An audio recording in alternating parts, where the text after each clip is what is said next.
שבוע טוב, ממשיכים בנושא האמונה שמשמעותה הפנמת המסר שבורא עולם יודע יותר טוב מאיתנו מה טוב לנו. אתם מופתעים?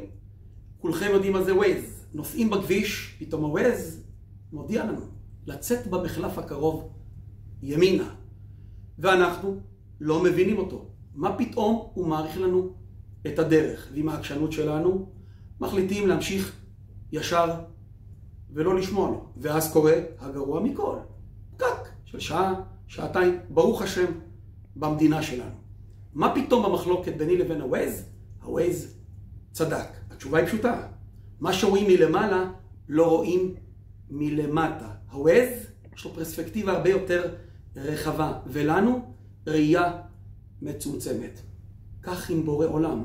מה שרואים מלמעלה לא רואים מלמטה. הקדוש ברוך הוא לא פעם מוציא אותנו כל מיני מחלפים בחיים, אתגרים בחיים, מהמורות, שבילים. לא מסתדר לנו משהו איתו. בל נשכח, מה שרואים מלמעלה לא רואים מלמטה.